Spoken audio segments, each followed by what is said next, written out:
നമസ്കാരം. രാഷ്ട്രീയ ലക്ഷ്യങ്ങളുണ്ടെന്ന് മുമ്പേ വ്യക്തമാക്കിയ ആളാണ് മുൻ DGP TP സെൻകുമാർ. അതിന് അദ്ദേഹം വഴിമരുന്നിട്ടത് സാമുദായിക സ്പർദ്ധയുണർത്തുന്ന ചില പരാമർശങ്ങൾ നടത്തിക്കൊണ്ടാണ്. മുസ്ലിം ജനസംഖ്യാ വർധനവിനെക്കുറിച്ചും ജിഹാദിനെക്കുറിച്ചുമൊക്കെ അങ്ങേയറ്റം തെറ്റിദ്ധാരണാജനകമായ പരാമർശങ്ങളാണ് TP സെൻകുമാർ നടത്തിയത്. ഏറ്റവും ഒടുവിൽ മതസ്പർദ്ധ വളർത്തുന്ന പരാമർശങ്ങൾ നടത്തി എന്ന പേരിൽ അദ്ദേഹത്തിനെതിരെ പോലീസ് കേസെടുത്തിരിക്കുന്നു. ഈ വിഷയമാണ് ഇന്ന് കേരള സമിറ്റ് ചർച്ച ചെയ്യുന്നത്. സെൻചിന്തകൾ സംഘപരിവാറിന്റെ കേരള സമിറ്റിൽ ഈ ചർച്ചയിൽ പങ്കെടുക്കുന്നത് ഇവരൊക്കെയാണ്: BJP കോഴിക്കോട് ജില്ലാ president Shri TP Jayachandran master, Keluvettan പഠന ഗവേഷണ കേന്ദ്രം director Shri KT Kunhikannan, Muslim youth league സംസ്ഥാന സെക്രട്ടറി മുജീബ് റഹ്മാൻ കാടേരി, മാധ്യമപ്രവർത്തകൻ ശ്രീ A സജീവൻ, ഒപ്പം പോലീസ് അസോസിയേഷന്റെ മുൻ ഭാരവാഹികൾ അടക്കമുള്ളവർ ഈ ചർച്ചയിൽ പങ്കെടുക്കുകയും ചെയ്യുന്നു. ശ്രീ ജയചന്ദ്രൻ മാസ്റ്റർ, എന്തുകൊണ്ടായിരിക്കണം ഒരു രാഷ്ട്രീയ പ്രവേശം എന്നത് ലക്ഷ്യമിട്ടുകൊണ്ട് TP സെൻകുമാർ ഈ നിലയ്ക്കുള്ള സാമുദായിക സ്പർദ്ധയുണർത്തുന്ന പരാമർശങ്ങൾ നടത്തിയത്? TP സെൻകുമാറിൻ്റെ പരാമർശങ്ങൾ രാഷ്ട്രീയ സാമുദായിക സ്പർദ്ധയുണ്ടാക്കുന്നതാണോ എന്ന് കാലം തെളിയിക്കേണ്ടതാണ്. നമ്പി നാരായണനെതിരായി നടന്ന നടപടികൾ നമ്മുടെ മുമ്പിലുണ്ട്. ഇതിനേക്കാൾ ഗൗരവതരമായ പരാമർശങ്ങൾ നടത്തിയ ആളുകളെ കേരളത്തിലെ പുറത്തുനിന്നുള്ള ഏജൻസികൾ വന്ന് ശേഷം അറസ്റ്റ് ചെയ്ത അനുഭവം നമ്മുടെ മുമ്പിലുണ്ട്. ഏതായാലും സഹ്യൻ്റെ തെക്ക് ഭാഗത്ത് ഭാരതത്തിൻ്റെ സാമുദായിക സ്പർദ്ധയിൽ നിന്ന് വിഭിന്നമായ ഒരു സംസ്കാരമുള്ള പ്രദേശമായിട്ടാണ് കേരളം അനുഭവപ്പെട്ടത്. ചേരമാൻ പെരുമാളിൻ്റെയും കൊടുങ്ങല്ലൂർ പള്ളിയുടെയും പാരമ്പര്യവും സഹവർത്തിത്വവും ഓണവും ഈസ്റ്ററും ക്രിസ്തുമസുമൊക്കെ ഏക മനസ്സോടെ ആചരിക്കുകയും ചെയ്തിരുന്ന ഒരു സംസ്കൃതി ഭാരതം വിഭിന്നമായി കേരളത്തിലുണ്ടായിരുന്നു. എന്നാൽ കുറച്ച് കാലഘട്ടങ്ങളായിട്ട് ഇത് നഷ്ടപ്പെട്ടു പോകുന്ന ഒരു ചിത്രവും നമ്മുടെ മുമ്പിലുണ്ട്. നേരിട്ട് ആ വിഷയത്തിലേക്ക് വന്നാൽ BJPയുടെ രാഷ്ട്രീയ അജണ്ട ആ നിലയ്ക്ക് സാമുദായിക സ്പർദ്ധ ഉണർത്തുന്നതാണ്. ആ ലക്ഷ്യമാണ് TP സെൻകുമാറിന്, ആ കൂടാരമാണ് TP സെൻകുമാർ ലക്ഷ്യമിടുന്നത്. അതുകൊണ്ട് അദ്ദേഹം നടത്തിയ പരാമർശങ്ങളാണ്. ചേകന്നൂർ മൗലവിയുടെയും നമ്മുടെ തിരുവില്ലാമല സിദ്ധൻ്റെയും കൈവെട്ട് കേസിൻ്റെയും ഒക്കെ പശ്ചാത്തലത്തിൽ നഷ്ടപ്പെട്ടു പോയിക്കൊണ്ടിരിക്കുന്നു എന്ന് നമുക്ക് വ്യക്തമാണ്. അങ്ങനെയാണെങ്കിൽ തീർച്ചയായും കാസർഗോഡ് ഒരു മൗലവിയെ, ഉറങ്ങിക്കിടന്ന മൗലവിയെ കൊലപ്പെടുത്തിയത്, കാസർഗോഡ് ഒരു സ്കൂൾ വിദ്യാർത്ഥിനിയെ ശശികല ടീച്ചറുടെ പ്രസംഗങ്ങൾ കൃത്യമായി വാട്സാപ്പിൽ കേൾക്കാറുള്ള ഒരു സംഘപരിവാർ പ്രവർത്തകൻ കൊലപ്പെടുത്തിയത്, അതുപോലെ മലപ്പുറത്ത് മതം മാറിയ വ്യക്തിയെ കൊലപ്പെടുത്തിയത് അടക്കമുള്ള വിഷയങ്ങൾ കൂടി താങ്കൾ പരാമർശിക്കണമെന്ന് ഞാൻ അഭ്യർത്ഥിക്കുന്നു. അവിടെ തന്നെയാണ് നമ്മുടെ ചിന്ത ഈ കാര്യത്തെക്കുറിച്ച് കൂലങ്കഷമായി പരിശോധിക്കേണ്ടത്. എവിടെയാണ് കേരളത്തിന് പിശക് സംഭവിച്ചത്? നാം കുറ്റപ്പെടുത്തുന്ന സംഘപരിവാർ പ്രസ്ഥാനങ്ങൾക്ക് ഏറ്റവും ദുർബലമായ സ്വാധീനമുണ്ടായിരുന്ന കേരളത്തിൽ, മതേതരത്വത്തിൻ്റെ ഇടതുപക്ഷത്തിൻ്റെയും വലതുപക്ഷത്തിൻ്റെയും തട്ടകമായി മാറിയ കേരളത്തിൽ 193 പേർ എങ്ങനെ IS-ലെത്തുന്ന സാഹചര്യം ഉടലെടുത്തു? എവിടെയാണ് കേരളത്തിലെ സാമൂഹ്യ സന്തുലിതാവസ്ഥ തകർന്നത്? പലപ്പോഴും അധികൃതരുടെ ഭാഗത്തു നിന്ന് കുറ്റകരമായി ഉണ്ടായ അനാസ്ഥയും പക്ഷം ചേർന്നുള്ള പ്രവർത്തനങ്ങളും ഇതിനൊക്കെ ആക്കം കൂട്ടിയോ? കേരളത്തിലെ സെൻകുമാറിനെ കുറിച്ച് പറയുമ്പോൾ ഇന്നലെ വരെ അദ്ദേഹം പലർക്കും അഭിമതനായിരുന്നു. നമുക്കറിയാം, ഇന്ന് കേരളത്തിലെ സർക്കാരും മറ്റുള്ളവരും ഒക്കെ ഒരു പോലും അദ്ദേഹത്തിന്റെ നിലപാട് സ്വീകാര്യമായിരുന്നു. ഞാൻ പറഞ്ഞല്ലോ, താങ്കൾ ഇതിനെ വിശാലമായ അർത്ഥത്തിൽ തന്നെയാണ് ആദ്യം മുതൽ അവതരിപ്പിച്ചു തുടങ്ങുന്നത്.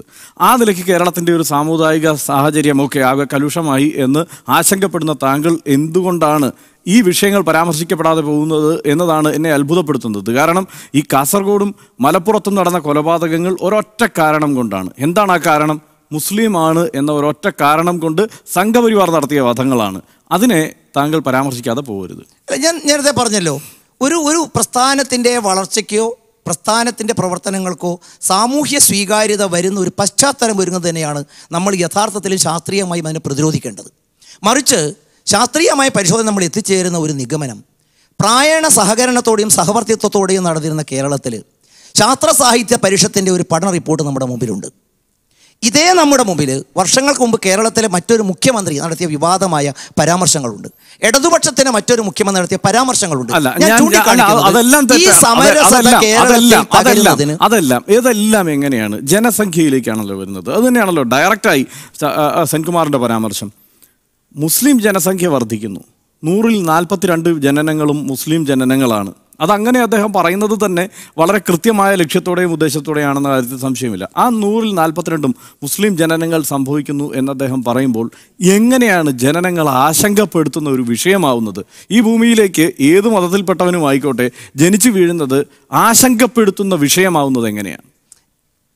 ജനസംഖ്യാ നിയന്ത്രണം ഒരു നയമായി സ്വീകരിച്ച രാഷ്ട്രമാണ് നമ്മുടേത്. അല്ല, അങ്ങനെയാണെങ്കിൽ സംഘപരിവാർ നേതാക്കളും ഇത് തന്നെ ആഹ്വാനം ചെയ്യുന്നുണ്ട്, സൃഷ്ടിക്കൂ എന്ന് തന്നെ സംഘപരിവാർ നേതാക്കളും പറയുന്നുണ്ടല്ലോ. അല്ല, അങ്ങനെ ആരുടെയോ ഒറ്റപ്പെട്ട ഒരു പ്രസ്താവനയെ സംഘപരിവാറിന്റെ മൊത്തം ആഹ്വാനമായി എടുത്തു പറയുന്നതിലുള്ള അസാംഗത്വം നമുക്ക് കാണേണ്ടതുണ്ട്. അങ്ങനെ ഉണ്ടെങ്കിൽ തന്നെ ഞാൻ ചൂണ്ടിക്കാണിക്കുന്നത്, താങ്കൾ ചൂണ്ടിക്കാണിച്ചത് വാദത്തിന് വേണ്ടി അംഗീകരിക്കുമ്പോൾ അത്തരം ഒരു പരാമർശവും പ്രവർത്തനവും ഒരു ഭാഗത്ത് ഉണ്ടാകുന്നുവെങ്കിൽ ഭരണകൂടത്തിൻ്റെ ഉത്തരവാദിത്വം എന്ന് പറയുന്നത് അതിനെ നിയന്ത്രിക്കുകയും അതിനെ തടസ്സപ്പെടുത്തുകയും അതിനെ നിയമത്തിൻ്റെ അടിസ്ഥാനത്തിൽ വിലക്കുകയും ചെയ്യുക എന്നുള്ളതാണ്. മറിച്ച് നമ്മുടെ മുമ്പിലുള്ള ചിത്രം എന്താണ്? ശാസ്ത്ര സാഹിത്യ ഞാൻ പറഞ്ഞു, കേരളത്തിലെ ഇടതുപക്ഷ പ്രസ്ഥാനങ്ങളുടെ ഒരുപക്ഷെ താത്വികമായ ഇടതുപക്ഷ പ്രസ്ഥാനങ്ങളുടെ പഠന റിപ്പോർട്ട് നമ്മുടെ മുമ്പിലുണ്ട്. കേരളത്തിലെ സാമൂഹ്യ സമരസതയ്ക്ക് വിഘാതമാകുന്ന ചില പ്രവർത്തനങ്ങൾ ഏത് കോണിൽ നിന്നുണ്ടായാലും അതിനെ വിശകലനം ചെയ്യുകയും ഞാൻ അടുത്ത അവസരത്തിലേക്ക് തിരിച്ചു വരാൻ തീർച്ചയായും. ശ്രീ കെ ടി കുഞ്ഞിക്കണ്ണൻ, എങ്ങനെയാണ് ജനസംഖ്യാ വർധന എന്നത് ആശങ്കപ്പെടുത്തുന്ന ഒന്നായി മാറുന്നത്? പൊതുവെ ജനസംഖ്യാ വർധനയെക്കുറിച്ചല്ല, ഒരു സമുദായം കൂടുതൽ എണ്ണമാവുന്നത് അല്ലെങ്കിൽ ന്യൂനപക്ഷം ഭൂരിപക്ഷമാവുന്ന അവസ്ഥ ആശങ്കപ്പെടേണ്ടതാണ് എന്ന് പറഞ്ഞു വയ്ക്കാൻ കഴിയുന്ന സാഹചര്യം എന്താണ്? അങ്ങനെ ഒരു നിയമം എന്തായാലും ഈ ജനാധിപത്യ മതേതര രാജ്യത്തില്ലല്ലോ. ജനാധിപത്യത്തിനും മതേതരത്തിനും വിരുദ്ധമായ ഒരു രാഷ്ട്രീയ പ്രത്യയശാസ്ത്രമാണ് ഫാസിസം. ഇന്ത്യയിൽ ഹിന്ദുത്വ രാഷ്ട്രീയ പ്രത്യയശാസ്ത്രമാണ് ഫാസിസമായി പരിണമിച്ചുകൊണ്ടിരിക്കുന്നത്. ആ ഫാസിസ്റ്റ് ഐഡിയോളജിയിൽ നിന്നുകൊണ്ടാണ് മിസ്റ്റർ സെൻകുമാർ നേരത്തെ മുതൽ പി പരമേശ്വരൻ മുതൽ കുമ്മനം, നമ്മുടെ ശശികല തുടങ്ങിയ ആളുകൾ വായിക്ക് തോന്നിയത് കോതക്ക് പാട്ടെന്ന പോലെ കേരളത്തിലെ തെരുവുകളിൽ ആവർത്തിച്ച് മലീമസമാക്കാൻ ശ്രമിച്ച ഒരു കാര്യം, കേരളത്തിൻ്റെ നിയമപാലനത്തിൻ്റെ ഉന്നത സ്ഥാനം അലങ്കരിച്ച ഒരാൾ അവിടെ നിന്ന് റിട്ടയർ ചെയ്ത് പിറ്റേ ദിവസം പറഞ്ഞു എന്നുള്ളതാണ് നമ്മളെ ആശങ്കപ്പെടുത്തുന്ന കാര്യം. ഈ പറഞ്ഞ ഇവർക്ക് എടുത്തു കാണിക്കാൻ കഴിയുന്ന ഈ ശാസ്ത്ര സാഹിത്യ പരിഷത്തിന്റെ കണക്ക്, വി എസ് അച്യുതാനന്ദന്റെ പരാമർശങ്ങൾ, എന്തിനേറെ എ കെ ആന്റണിയുടെ പരാമർശങ്ങൾ, ഇതെല്ലാം ഉണ്ട് എന്ന വസ്തുത കൂടിയുണ്ട്. അത് അപ്പോൾ ഒരു കേവലം സംഘപരിവാറിന്റെ മാത്രം ഒരു താല്പര്യമോ അല്ലെങ്കിൽ ആ നിലയ്ക്കുള്ള ഒരു പ്രചാരണ പദ്ധതിയോ അല്ല, അതിനപ്പുറത്തേക്ക് അതൊരു പൊതുബോധമായി രൂപപ്പെട്ടിട്ടുണ്ട് എന്നതാണ് വാസ്തവം. ഈ ചർച്ച തന്നെ നമ്മൾ വളരെ അലസമായ വാദങ്ങൾ ആവർത്തിക്കുകയാണ്. എന്താ പരിഷത്തിന്റെ പഠനം? പരിഷത്തിന്റെ പഠനം എന്നൊക്കെ നമ്മൾ കേരള പഠനം നിങ്ങൾ വായിച്ചിട്ടുണ്ടോ? തീർച്ചയായും. താങ്കൾ കേരള പഠനം, ഞാൻ ആ ചോദ്യത്തിലേക്ക് താങ്കളിലേക്ക് വരുന്നത് ശ്രീ ജയചന്ദ്രൻ മാസ്റ്റർ താങ്കൾക്ക് ഖണ്ഡിക്കാൻ കഴിയുമെന്ന് അന്വേഷിക്കാനാണ്. അല്ല, ഈ ഒരു ചർച്ചയിൽ നമ്മൾ ഇത്രയും നിരുത്തരവാദപരമായ കാര്യങ്ങൾ അവതരിപ്പിക്കുകയാണോ? പരിഷത്തിന്റെ പഠനം കേരളത്തിലെ മതജാതി സാമൂഹ്യ അടിസ്ഥാനത്തിലുള്ള ശാക്തീകരണം സംബന്ധിച്ച സ്ഥിതിവിവരങ്ങളാണ് അതിൽ പറഞ്ഞിരിക്കുന്നത്. ആ സ്ഥിതിവിവര രേഖകൾ പരിശോധിച്ച് കഴിഞ്ഞാൽ കേരളത്തിലെ മുസ്ലിങ്ങളുടെ സ്ഥിതി എന്താണെന്നോ?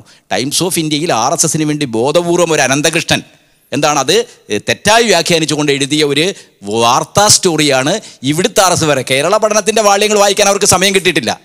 പരിഷത്ത് പഠിച്ച് തയ്യാറാക്കി അവതരിപ്പിച്ച കേരള പഠനത്തിലെ സ്ഥിതിവിവര കണക്കുകൾ കേരളത്തിലെ മുസ്ലിങ്ങളുടെ, ക്രിസ്ത്യാനികളുടെ, ഹിന്ദുക്കളിലെ നായരും ഈഴവരും SC ST വിഭാഗങ്ങളും അടങ്ങുന്ന വിഭാഗങ്ങളുടെ സാമൂഹ്യ നിലവാരം, ഇതിനെ സംബന്ധിച്ച് ആ സ്ഥിതിവിവര പഠനത്തിൽ പറഞ്ഞിരിക്കുന്ന എന്താണെന്ന കാര്യം ഇവർ ബോധപൂർവ്വം അതിനെ മറച്ചു വെച്ചുകൊണ്ട് എന്താണ് കേരളത്തിൽ മുസ്ലിങ്ങളെ പറ്റി പറഞ്ഞ ഗൾഫ് വരുമാനവുമായി ബന്ധപ്പെട്ടുകൊണ്ട് കേരളത്തിൽ ഏറ്റവും കൂടുതൽ സാമ്പത്തിക വരുമാനം വരുന്നത് ജനസംഖ്യാപരമായ മുസ്ലിങ്ങൾക്കിടയിലാണ്. അത് കഴിഞ്ഞിട്ട് ബാക്കി കാര്യങ്ങളിലേക്ക് പോകുമ്പോൾ എന്താണ്? ജാതി അടിസ്ഥാനത്തിൽ, മതാടിസ്ഥാനത്തിൽ കേരളത്തിലെ ആളുകളുടെ വരുമാനം, സിവിൽ സർവീസിലെ എക്സിക്യൂട്ടീവ് പദവിയിലെ അതാണ് ശ്രീ കെ ടി കുഞ്ഞിക്കണ്ണൻ. ഞാനിത് അവസാനിപ്പിച്ചോളാം. മിസ്റ്റർ സെൻകുമാർ പറഞ്ഞിരിക്കുന്ന കാര്യം എന്താണ്? സെൻകുമാർ എന്ന് പറയുന്ന ഇന്നത്തെ ഒരു ആഗോള സാഹചര്യത്തിൽ ജനാധിപത്യത്തിനും മതനിരപേക്ഷതയ്ക്കും എതിരായിട്ടുള്ള ഒരു പ്രത്യയശാസ്ത്രം, ഒരു വംശീയവും അതിയാഥാസ്ഥ്യ ഒരു പ്രത്യയശാസ്ത്രമുണ്ട്. ട്രംപ് അമേരിക്കയിൽ പറയുന്നത് മെക്സിക്കോക്കാർ കുടിയേറി അവിടെ ഭൂരിപക്ഷമാകുന്നതാണ്. അതുകൊണ്ട് ആംഗ്ലോ സാക്സൺ വംശജരായ അമേരിക്കക്കാരെന്ത് ചെയ്യണമെന്നാണ്? ഊർജ്ജസ്വലമാക്കണം, മെക്സിക്കോ വംശക്കാരെ തടയണം എന്നാണ്. ആ വലത് ചിന്തയ്ക്ക് വല്ലാത്ത ഒരു സ്വീകാര്യത ലഭിക്കുന്ന സാഹചര്യം കൂടിയാണ് പൊതുവിൽ നിലനിൽക്കുന്നത്. ആ വലതു ചിന്ത എന്ന് പറയുന്നത് ജനങ്ങൾ വളരെ നിഷ്പക്ഷമായി നിഷ്കളങ്കമായി സ്വീകരിക്കുന്ന ഒന്നല്ല. അത് കോർപ്പറേറ്റ് മൂലധനം വളരെ ആസൂത്രിതമായി ഇതുപോലെ വിലക്കെടുക്കപ്പെട്ട വലിയ പ്രമാണിമാരും ബുദ്ധിജീവികളും ഒക്കെ വഴി വിന്യസിക്കുന്ന ഒന്നാണ്. മിസ്റ്റർ സെൻകുമാർ ഈ അടുത്തൂണ് പറ്റി പിറ്റേ ദിവസം തന്നെ മലയാളം വാരികയ്ക്ക് നൽകിയ ഒരു അഭിമുഖത്തിൽ ഇത്രയും അപകടകരമായ ഒരു കാര്യം പറയാൻ അയാൾക്ക് ധൈര്യം വന്നത് കേന്ദ്രത്തിൽ മോഡിയാണ് ഭരിക്കുന്നത് എന്നതുകൊണ്ട് മാത്രം. തീർച്ചയായും വ്യക്തമാണ്. ശ്രീ മുജീബ് റഹ്മാൻ, ഈ ഒരു വലിയ രാഷ്ട്രീയ മാറ്റമാണ് അദ്ദേഹം സ്വപ്നം കാണുന്നത്. എന്ന് വെച്ചാൽ അദ്ദേഹത്തിന് ഒരു രാഷ്ട്രീയ ഇടപെടൽ നടത്തേണ്ടതുണ്ട്. സംസ്ഥാനത്തെ പൊതുവായ രാഷ്ട്രീയ മാറ്റത്തിന് അദ്ദേഹത്തിൻ്റെതായ പങ്ക് നിർവഹിക്കേണ്ടതുണ്ട് എന്നതൊക്കെ തന്നെയാണ് അദ്ദേഹത്തിൻ്റെ ഒരു പദ്ധതി. ഡേറ്റ വെച്ച് കാര്യങ്ങൾ അവതരിപ്പിക്കാൻ ഒരു IPS ഉദ്യോഗസ്ഥൻ, അദ്ദേഹം അത് വെറും ഒരു IPS ഉദ്യോഗസ്ഥനല്ല, സംസ്ഥാനത്തെ DGP ആയിരുന്ന, ക്രമസമാധാന ചുമതലയുള്ള DGP ആയിരുന്ന ഒരു വ്യക്തി ആ നിലയ്ക്ക് അദ്ദേഹം സർക്കാരുമായുള്ള ഏറ്റുമുട്ടലുകളിലൂടെ ഒരു സ്വീകാര്യതയൊക്കെ വരുത്തി വെച്ചിരിക്കുന്ന ഒരു സാഹചര്യത്തിൽ നിങ്ങളടക്കം അദ്ദേഹത്തെ പലതരത്തിൽ പിന്തുണച്ച ഒരു സാഹചര്യത്തിലാണ് അദ്ദേഹത്തിൻ്റെ രാഷ്ട്രീയ സ്വപ്നങ്ങൾ ഈ നിലയ്ക്ക് മുന്നോട്ടെടുത്തു വയ്ക്കുന്നത്. ഇദ്ദേഹത്തിൻ്റെ ഈ വാദങ്ങൾ എങ്ങനെയാണ് കേരളീയ സമൂഹത്തിൽ ചലനങ്ങൾ ഉണ്ടാക്കുക? ഒന്ന്, വസ്തുതാപരമായിട്ട് തന്നെ അദ്ദേഹത്തിൻ്റെ പ്രസ്താവനക്ക് യാതൊരു അടിസ്ഥാനവുമില്ല, ഒന്നാമത്തെ കാര്യം. പിന്നെ രണ്ടാമത് ഇവിടെ സൂചിപ്പിച്ചതുപോലെ കൃത്യമായിട്ടുള്ളൊരു ലക്ഷ്യമുണ്ട്. BJP ദേശീയ അടിസ്ഥാനത്തിൽ തന്നെ ഉന്നതമായ പോലീസ് ഓഫീസർ തസ്തികയിലിരുന്ന ആളുകൾ, ആർമി ചീഫായിരുന്ന ആളുകൾ, ഉദാഹരണമായി ഡൽഹിയിൽ മുഖ്യമന്ത്രി സ്ഥാനാർത്ഥിയായി കിരൺ ബേദി അവതരിപ്പിച്ച് അവരെ കൊണ്ടുവന്ന പൊളിറ്റിക്സ്, അതുപോലെ തന്നെ ബോംബെയിൽ സിറ്റി പോലീസ് കമ്മീഷണറായിരുന്ന സത്യപാൽ സിംഗിനെ കൊണ്ടുവന്ന് BJPയുടെ സ്ഥാനാർത്ഥിയായി മത്സരിപ്പിച്ച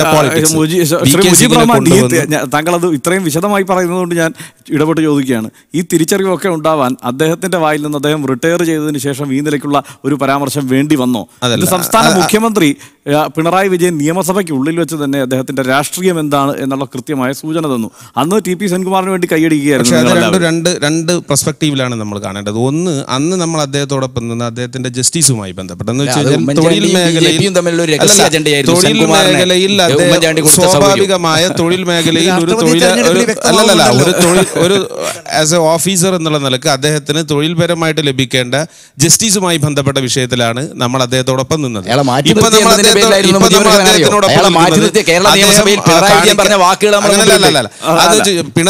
മുഖ്യമന്ത്രിയും ചീഫ് പോലീസ് ഓഫീസറുമായിട്ടിരിക്കുന്ന സമയത്ത് ഞാനൊരൊറ്റ കാര്യം ചോദിക്കട്ടെ. മുഖ്യമന്ത്രി തിരിച്ചറിയുകയാണ് ഈ ചീഫ് പോലീസ് ഓഫീസറുടെ മനസ്സിലിരിപ്പ് ഇതാണ്. ഈ നിലയ്ക്കുള്ള സാമുദായിക സ്പർദ്ധ ഉണ്ടാക്കുന്ന തരത്തിലുള്ള ചിന്തകളാണ് അദ്ദേഹത്തെ മുന്നോട്ട് നയിക്കുന്നത്. കപട രാജ്യസ്നേഹമാണ് അദ്ദേഹത്തെ മുന്നോട്ട് നയിക്കുന്നത്. ഇങ്ങനെയൊക്കെ തിരിച്ചറിയുന്ന ഒരു സംസ്ഥാന മുഖ്യമന്ത്രി എടുത്ത നടപടിയായി യൂത്ത് ലീഗ് തിരിച്ചറിഞ്ഞിട്ടില്ല, മുസ്ലിം ലീഗും തിരിച്ചറിഞ്ഞിട്ടില്ല. അതാണ് പ്രശ്നം. അല്ലെങ്കിൽ എങ്ങനെയാണ് അത് ശ്രീ KT കുഞ്ഞിക്കണ്ണൻ പറഞ്ഞ പോലെ മുഖ്യമന്ത്രി അത് തന്നെയാണ്, അതായത് മറച്ചു വെച്ചുകൊണ്ടല്ല, വളരെ വ്യക്തമായി അത് തന്നെയാണ് പ്രഖ്യാപിക്കുന്നത്. അദ്ദേഹം ഇപ്പോൾ വേറെ അദ്ദേഹത്തിൻ്റെ രാഷ്ട്രീയ ലക്ഷ്യങ്ങളുണ്ട്, കൃത്യമായ രാഷ്ട്രീയമുണ്ട്, അദ്ദേഹം നിങ്ങളുടെ ഒപ്പമല്ല, അദ്ദേഹം വേറെ ഇടത്താണ് എന്ന് കൃത്യമായി അദ്ദേഹം പറഞ്ഞു വയ്ക്കണമെങ്കിൽ മുഖ്യമന്ത്രി വെറുതെ പറയില്ലല്ലോ. രണ്ടും രണ്ട് പ്രതലത്തിലാണ്. ഒന്ന്, അദ്ദേഹത്തിന്റെ ജസ്റ്റിസ്, അദ്ദേഹത്തിന് കിട്ടേണ്ട സ്വാഭാവിക നീതിയുടെ വിഷയത്തിലാണ് അന്ന് UDFലെ കക്ഷികൾ അടക്കമുള്ള ആളുകളൊപ്പം നിന്നത്. രണ്ടാമത്തെ അദ്ദേഹം കാണിക്കേണ്ട പ്രൊഫഷണൽ എത്തിക്സ്. നേരത്തെ ശ്രീ ജയചന്ദ്രൻ മാസ്റ്റർ സൂചിപ്പിച്ചതുപോലെ ഇത്രയും സാമുദായിക മൈത്രിയും സഹവർത്തിത്വവും ഒക്കെ ഉള്ള കേരളത്തിന് ഇങ്ങനെ ഒരു DGP വേണ്ട എന്ന് ഈ സർക്കാർ തീരുമാനിച്ചതാണെങ്കിലോ? അല്ലല്ല, സെൻകുമാറിനെതിരെ മുഖ്യമന്ത്രി പറഞ്ഞ വാദങ്ങളൊന്നും ആ രീതിയിലല്ല. മുഖ്യമന്ത്രി ഇദ്ദേഹം മനസ്സിലിരിപ്പ് വേറെയാണ്.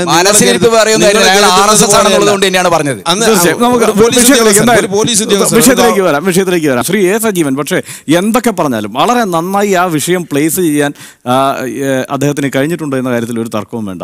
100-ൽ 42 ജനനങ്ങൾ എന്നെടുത്ത് പറയുമ്പോൾ അത് ആശങ്കയുണ്ടാക്കുന്നു എന്ന് പറയുമ്പോൾ ഒരുമാതിരി മൃദുഹിന്ദുത്വ മനസ്സ് സ്വീകരിക്കുന്ന ആളുകൾ മുഴുവൻ 2 വട്ടം ആലോചിക്കാൻ പോകുന്ന ഒരു കമൻ്റാണ് അദ്ദേഹത്തിൻ്റെ ഭാഗത്തുനിന്ന് ഉണ്ടായിരിക്കുന്നത് എന്ന കാര്യത്തിൽ തർക്കമില്ല. ആ കാര്യത്തിൽ അദ്ദേഹം വിജയിച്ചിട്ടുണ്ട്. പക്ഷേ കേരളീയ സാഹചര്യത്തിൽ അദ്ദേഹത്തിൻ്റെ ഈ വാദം, അദ്ദേഹത്തിൻ്റെ തന്ത്രം, ഈ പൊളിറ്റിക്സ് നിലനിൽക്കുന്നു. അല്ല, അത് നമ്മളിപ്പോൾ ഇപ്പോഴും എതിർക്കുമ്പോഴും അദ്ദേഹത്തിനെതിരെ കേസെടുക്കുമ്പോഴും ഉണ്ടാകുന്ന സംഭവം, അദ്ദേഹം പറഞ്ഞ കാര്യം അതിൻ്റെ ഇമ്പാക്റ്റ് അത് കുറയുന്നില്ല. ഞാൻ സൂചിപ്പിക്കുന്ന കാര്യം എന്ന് പറയുന്നത് 2002-ലെ ഗുജറാത്ത് കലാപത്തിൻ്റെ സമയത്ത്, അതിന് മുമ്പും തുടങ്ങിയിട്ടുള്ള ഇത്തരം പ്രശ്നങ്ങൾ, ആ ഗുജറാത്ത് കലാപത്തിൽ അതിഭീകരമായ രൂപത്തിൽ മുസ്ലിം വിരുദ്ധ നിലപാടെടുത്തു. മുസ്ലിങ്ങൾ വേട്ടയാടി. അതിന് അന്നത്തെ സർക്കാർ ഉപയോഗിച്ചിരുന്ന, മോദി സർക്കാർ ഉപയോഗിച്ചിരുന്നത് പൂർണ്ണമായിട്ടും പോലീസ് ഓഫീസേഴ്സിനെ ആയിരുന്നു. റിട്ടയർഡ് പോലീസ് ഓഫീസർമാരല്ല, അധികാരത്തിലുള്ള പോലീസ് ഉദ്യോഗസ്ഥന്മാർ ഉപയോഗിച്ചായിരുന്നു നടത്തിയിരുന്നത്. അത് വളരെ പിന്നീട് വ്യക്തമായ കാര്യമാണ്. അതിൻ്റെ റിസൾട്ട് ഈ റാണ അയ്യൂബും മറ്റെഴുതിയിട്ടുള്ള ഗുജറാത്ത് ഫയൽസിൻ്റെ റിസൾട്ടിനെ കുറിച്ച് പറയുന്നുണ്ട്. അതിൻ്റെ റിസൾട്ട് 2007-ലെ തെരഞ്ഞെടുപ്പിൽ ഗംഭീരമായ വിജയം, ചുരുങ്ങിയ വിജയമല്ല, അതിഗംഭീരമായ വിജയത്തിലേക്ക് മോദി പോയി. പിന്നീട് അദ്ദേഹം ഇന്ത്യൻ പ്രധാനമന്ത്രിയായതിന് പിന്നിലും ഈ ഒരു ചരിത്രം, നമ്മളിപ്പോൾ ഓരോ പ്രശ്നം ഉണ്ടാകുമ്പോഴും ഇങ്ങനെ ഒരു ഇതുണ്ടാകും. നമ്മളിപ്പോൾ വിചാരിക്കുന്നു ക്രൈംബ്രാഞ്ച് ഇദ്ദേഹത്തിനെതിരെ അന്വേഷണം നടത്തി ഇദ്ദേഹത്തിനെതിരെ നടപടിയെടുക്കുകയോ അല്ലെങ്കിൽ ഇദ്ദേഹത്തെ ശിക്ഷിക്കുകയോ ചെയ്യുമ്പോൾ പോലും അദ്ദേഹം പറഞ്ഞു വെച്ച കാര്യം അതില്ലാതാവുന്നില്ല. നേരത്തെ ജയേന്ദ്രമാഷോട് പറഞ്ഞു, 2 മുൻ മുഖ്യമന്ത്രിമാർ പറഞ്ഞ കാര്യം, 2 മുൻ മുഖ്യമന്ത്രിമാർ പറഞ്ഞ് തെറ്റാണെങ്കിൽ നടപടിയെടുക്കേണ്ടതാണ്. അത് തെറ്റാണെന്ന് സമ്മതിക്കാം. പക്ഷേ അതിൻ്റെ അർത്ഥം സെൻകുമാർ പറഞ്ഞ് ശരിയാണെന്നല്ലല്ലോ. അദ്ദേഹം ഇപ്പം റിട്ടയർ ചെയ്തതിന് പിറ്റേ ദിവസം ഈ കാര്യം വെളിപ്പെടുത്തുന്നു. എന്താണ് അതിനുള്ള ഒരു കാരണം വേണം. ഒന്നുകിൽ ഇത് സംബന്ധിച്ച് ഒരു ചർച്ച നടക്കണം. ഇപ്പം ഇതേപോലെ നമ്മൾ ചർച്ച ചെയ്യുന്ന പോലെ ഒരു വിഷയത്തെക്കുറിച്ച് ഇവിടെ മുസ്ലിം ജനസംഖ്യ വർദ്ധിക്കുന്നു, അതിഭീകരമായിട്ട് വർദ്ധിക്കുന്നുണ്ടോ, അല്ലെങ്കിൽ ഹിന്ദു ജനസംഖ്യയാണോ വർദ്ധിക്കുന്നത്, ഇങ്ങനെ ഒരു ചർച്ചയ്ക്കിടയിൽ അദ്ദേഹം പറഞ്ഞാൽ തെറ്റില്ല. ഇദ്ദേഹം ഒരു കാരണവുമില്ലാതെ കയറി പറയുകയാണ്. അതിനിടയിൽ പുറത്തുനിന്ന് വന്നൊരു ഫോണിനെ കുറിച്ച് പോലും ഇപ്പോൾ ഇന്ന് ഏറ്റവും ഒടുവിൽ വന്നിരിക്കുന്ന വാർത്ത, അതെ, ലവ് ജിഹാദിനെ കുറിച്ച് ആ കാര്യത്തെ സുപ്രീം കോടതിക്ക് ഇല്ലാത്ത സംശയങ്ങളും അല്ലെങ്കിൽ തീർപ്പുകളുമാണ് ആ വിഷയത്തിലടക്കം സെൻകുമാറിനുള്ളത്. സുപ്രീം കോടതിക്ക് മാത്രമല്ല, നമ്മുടെ രാജ്യത്തിന്റെ കേന്ദ്ര ആഭ്യന്തര വകുപ്പ് ഇല്ല സംശയമാണ്. അതാണ് ഐ ബിക്ക് ഇല്ലാത്ത സംശയമാണ്, ആഭ്യന്തര വകുപ്പിനും ഐ ബിക്കും ഇല്ലാത്ത സംശയമാണ്. ആ സംശയത്തെ സംസ്ഥാനത്ത് BJP പിന്തുണയ്ക്കുന്നു എന്നതാണ് കൗതുകകരമായ വശം. നമുക്ക് അതിലേക്ക് തിരിച്ചു വരാൻ വളരെ പെട്ടെന്ന് ഒരു ചെറിയ ഇടവേളയ്ക്ക് ശേഷം.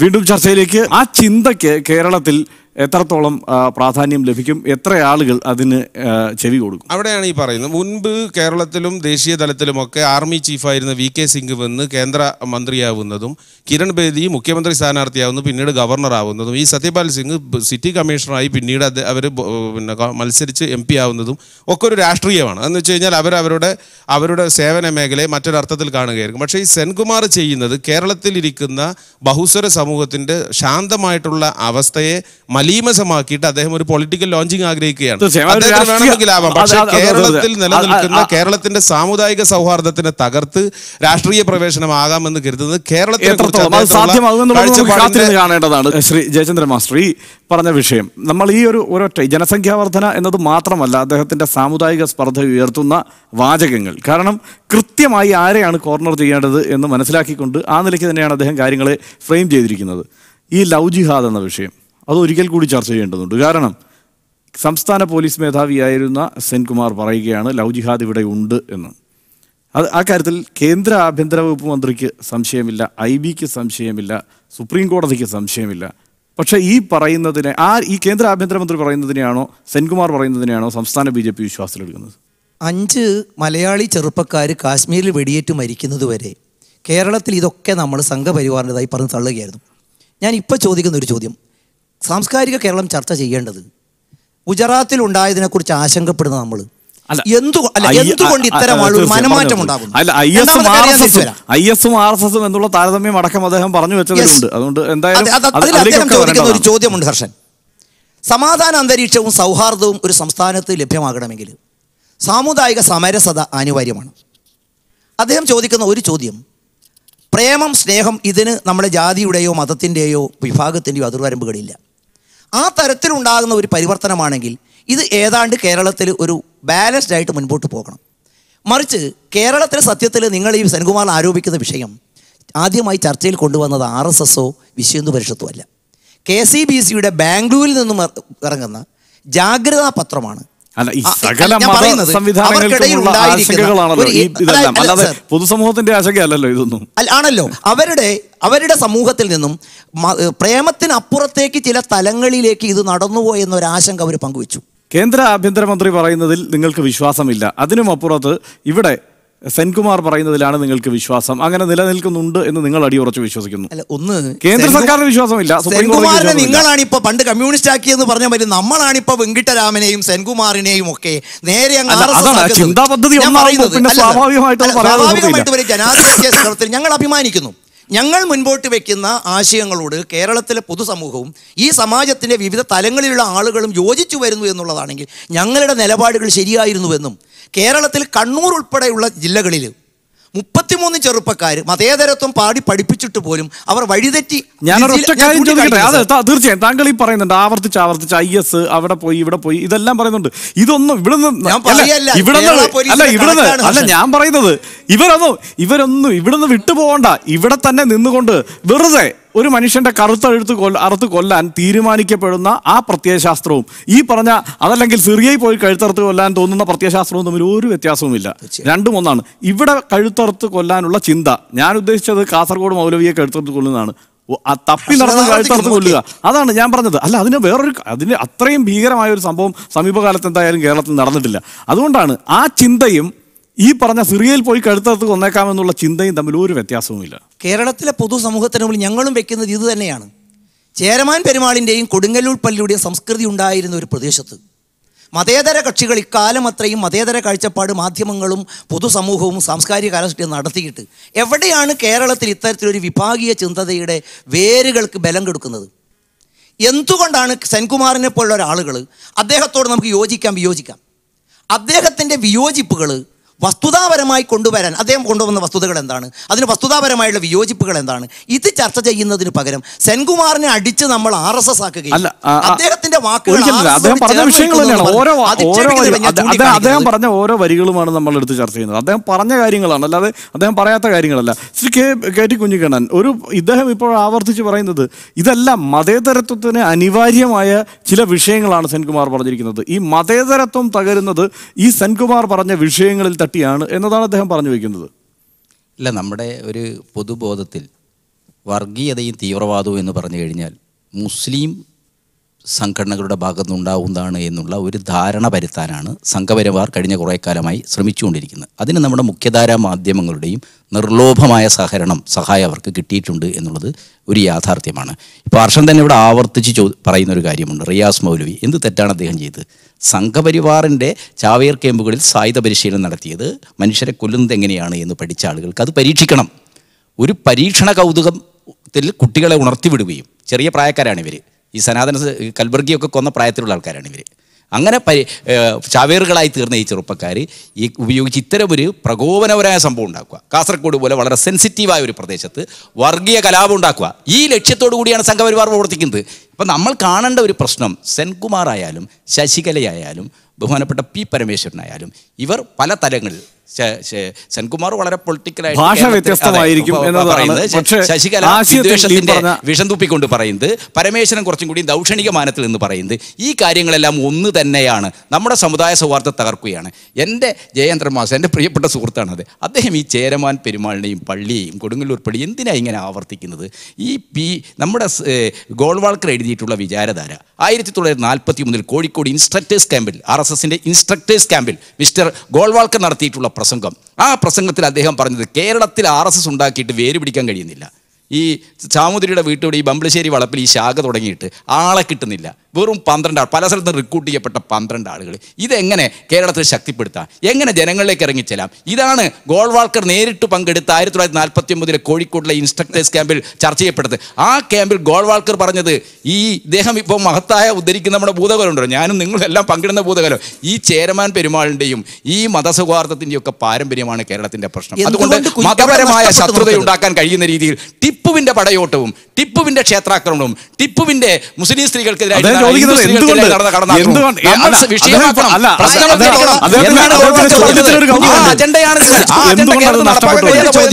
എവിടെയാണ് കേരളത്തിലെ പൊതുസമൂഹത്തിന് സെൻകുമാറിനെ പോലുള്ള വാക്കുകൾ സ്വീകാര്യതയാകുന്ന പശ്ചാത്തല പരിവർത്തനം എവിടെ ഉണ്ടായി? ഈ പരിവർത്തനത്തിൽ ഇടതുപക്ഷം പരാജയം, വലിയൊരു പരിവർത്തനം എവിടെ ഉണ്ടായെന്നാണ് കേരളത്തിൽ കേരളത്തിൽ എവിടെയാണ്? അല്ല, അത് BJPയുടെ കേന്ദ്ര നേതൃത്വം സമ്മതിക്കുന്നില്ല. അത് നിങ്ങൾ നിർത്തി പൊരിച്ചോണ്ടിരിക്കുന്നത് എന്തിനാണ്?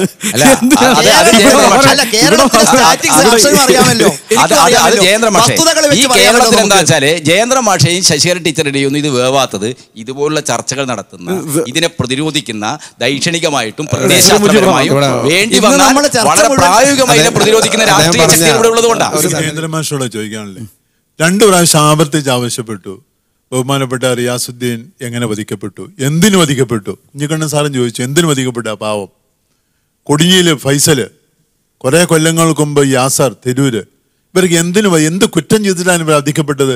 അതിന് ആൻസർ ചെയ്യാണ്ട് അദ്ദേഹം മാറി മാറി പോയതുള്ളൂ. എന്തെങ്കിലും അദ്ദേഹത്തിന് പറയാനുണ്ടോ പൊതുസമൂഹത്തിനോട്? RSSും IS തമ്മിലുള്ള ബന്ധത്തെക്കുറിച്ചുള്ള സെൻകുമാറിന്റെ പരാമർശം അടക്കം അതിനോട് ചേർത്ത് അതാണ് പറയുന്നത്. കേരളത്തിലെ ആഭ്യന്തര വകുപ്പ് കൈകാര്യം ചെയ്യാൻ കെൽപ്പുള്ള ഒരു മന്ത്രിസഭയും സംവിധാനവും നമുക്കുണ്ട്. സ്കോട്ട്ലൻഡ് യാർഡ് പോലീസിനെ വെല്ലുന്ന ഒരു പോലീസ് സംവിധാനവുമുണ്ട്. ഞങ്ങൾ ഉറക്കെ പറയുന്നു, ഈ സാമൂഹ്യ വിരുദ്ധർ ആരായാലും മാതൃകാപരമായി പൊതുസമൂഹത്തിന് നാളെ ഇത്തരം ഒരു കുറ്റകൃത്യത്തിലേക്ക് പോവാതിരിക്കാനുള്ള മാതൃകാപരമായ നടപടികൾ അങ്ങനെയാണെങ്കിൽ അതിനകത്തൊരു ഒറ്റ കാര്യമുണ്ട്. കൃത്യമായ സാമുദായികമായ തലം അതിനകത്തുണ്ട്, സംഘപരിവാറിന്റെ ബന്ധം അതിനകത്തുണ്ട്, പ്രവർത്തകർ എന്നുള്ള, നേതാക്കൾ എന്നുള്ള ബന്ധം അതിനകത്തുണ്ട്. അതിന്റെ പുറകിലുള്ള ഗൂഢാലോചനയിൽ കുമ്മനം രാജശേഖരൻ ഉണ്ടെങ്കിൽ കുമ്മനം രാജശേഖരൻ്റെ പേരിലും മാതൃകാപരമായ നടപടി സ്വീകരിക്കാൻ കേരളത്തിലെ പോലീസ് സംവിധാനം തയ്യാറാവട്ടെ. ഭാരതീയ ജനതാ പാർട്ടി 100% പിന്തുണയ്ക്കുന്നു. സെൻകുമാറിൻ്റെ ഇന്നലത്തെ പ്രവർത്തനങ്ങളെ ന്യായീകരിക്കേണ്ട ഒരു ബാധ്യതയുമില്ല. അദ്ദേഹത്തെ ഞങ്ങളിപ്പോൾ ഏറ്റെടുത്തിട്ടുമില്ല. വളരെ പെട്ടെന്ന് ചർച്ചയിലേക്ക് തിരിച്ചു വരാൻ ഒരു ചെറിയ ഇടവേളയ്ക്ക് ശേഷം.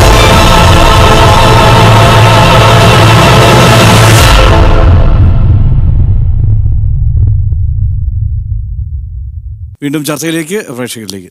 എനിക്ക് ജയചന്ദ്രൻ മാഷോടാണ് ചോദിക്കാനുള്ളത്. ജയചന്ദ്രൻ മാഷ് പറഞ്ഞു ചേരമാൻ പെരുമാളിൻ്റെയും അതുപോലെ തന്നെ കൊടുങ്ങല്ലൂർ പള്ളിയുടെയും ഒക്കെ സൗഹാർദ്ദം ഉറങ്ങുന്ന കേരളത്തിൻ്റെ മണ്ണിൽ ഇപ്പം കുറച്ച് കാലമായിട്ടല്ലേ വർഗീയത ഉണ്ടാവുന്നുള്ളൂ എന്ന് ചോദ്യം ചോദിക്കുന്നുണ്ട്.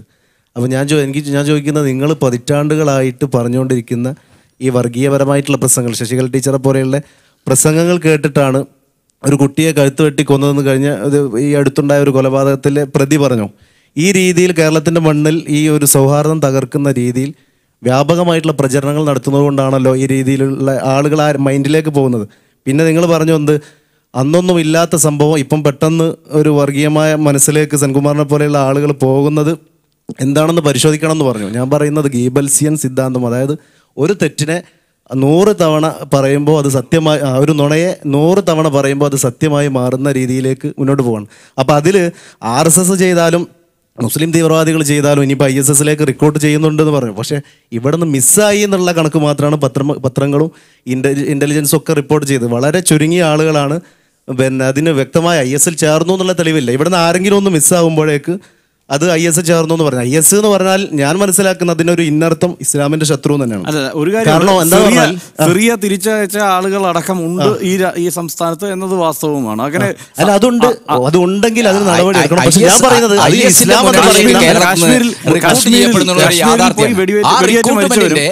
ആ റിക്രൂട്ട്മെന്റിന്റെ ചാനൽ എന്താണെന്ന് പരിശോധിച്ചു കഴിഞ്ഞാൽ ഹിന്ദുത്വത്തിനും സയനിസത്തിനും എല്ലാം തന്നെ ഇതുപോലുള്ള ചാവേറുകൾ സൃഷ്ടിക്കാനുള്ള ഒരാഗോള പദ്ധതിയുണ്ട്. ഈ വിഷയത്തിനെ നമ്മൾ കാണേണ്ടത് സെൻകുമാറിന്റെ രാഷ്ട്രീയ പ്രവേശനവും ഒന്നും അതുമായി ബന്ധപ്പെട്ട സംഗതിയൊന്നുമല്ല. കേരളത്തിൽ എന്ന് വെച്ച് കഴിഞ്ഞാൽ ഇതിനു മുമ്പ് നിങ്ങൾ സിനിമാ താരങ്ങളെ കൊണ്ടുവന്ന് രാജ്യസഭയിലേക്ക് നോമിനേറ്റ് ചെയ്ത് നടത്തിയിട്ടുള്ള പരീക്ഷണത്തിന് ശേഷവും ഇപ്പോൾ അവസാനം നടന്ന കേരളത്തിലെ ലോക്സഭാ തെരഞ്ഞെടുപ്പിൽ കണ്ട റിസൾട്ട് നിങ്ങൾക്കറിയാം. ആ പരീക്ഷണങ്ങളൊക്കെ കേരളത്തിൻ്റെ പൊതുസമൂഹം എങ്ങനെ സ്വീകരിക്കുന്നു എന്നുള്ളത്. അതുകൊണ്ട് ഒരു സെൻകുമാറിൻ്റെ രാഷ്ട്രീയ പ്രവേശനം ആ പരീക്ഷണത്തിലൊന്നും ആരും ഭയപ്പെടുന്നില്ല. പക്ഷേ ഇവിടെ നിങ്ങൾ പറഞ്ഞ അതേ വാദത്തോടെ ഞാൻ നിൽക്കുന്നത് വെച്ച് കഴിഞ്ഞാൽ വസ്തുതാപരമായി ആ വിഷയത്തിനെ പരിശോധിക്കണം. അദ്ദേഹം പറഞ്ഞിട്ടുള്ള സംഗതി ഒന്ന്, അദ്ദേഹം പറഞ്ഞത് 48% ഹിന്ദു കമ്മ്യൂണിറ്റിയുടെ ബർത്ത്, 42% മുസ്ലിം കമ്മ്യൂണിറ്റി, അതുപോലെ തന്നെ 15% ക്രിസ്ത്യൻ കമ്മ്യൂണിറ്റി. കൃത്യം അത് തന്നെ ഗ്രാൻഡ് ടോട്ടൽ എടുത്തു കഴിഞ്ഞാൽ 105 വരുന്നുണ്ട്. അപ്പം 100% വരുന്നത് എങ്ങനെയാണ് 105 ആവുന്നത്? ആ എന്ന് വെച്ച് കഴിഞ്ഞാൽ ഒരു ഉന്നത ഉദ്യോഗ തസ്തികയിലിരുന്ന അദ്ദേഹത്തെ പോലുള്ള ഒരാൾ യാതൊരു തത്വദീക്ഷതയുമില്ലാതെ അവതരിപ്പിച്ച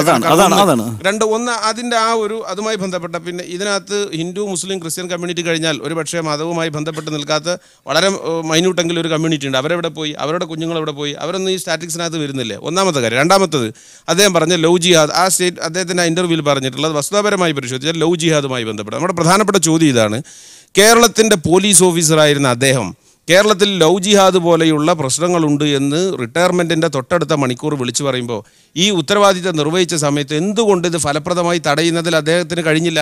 അപ്പോൾ അദ്ദേഹം ഒരു മികച്ച പോലീസ് ഓഫീസർ കൂടിയായിരുന്നില്ല എന്നുള്ള അദ്ദേഹത്തിൻ്റെ തന്നെ വിളംബരമാണ് അദ്ദേഹത്തിന് ലവ് ജിഹാദുമായി ബന്ധപ്പെട്ട് നടത്തിയിട്ടുള്ള സ്റ്റേറ്റ്മെൻറ്റ്. പിന്നെ അദ്ദേഹം പറയുന്നു അങ്ങനെ ഒരു വിലയിരുത്തലിന് അത് മാത്രം വേണ്ട. നളിനി നെറ്റോയെ നിയന്ത്രിക്കാൻ അദ്ദേഹത്തിൻ്റെ ഭർത്താവിന് കഴിയുന്നില്ല എന്നതടക്കമുള്ള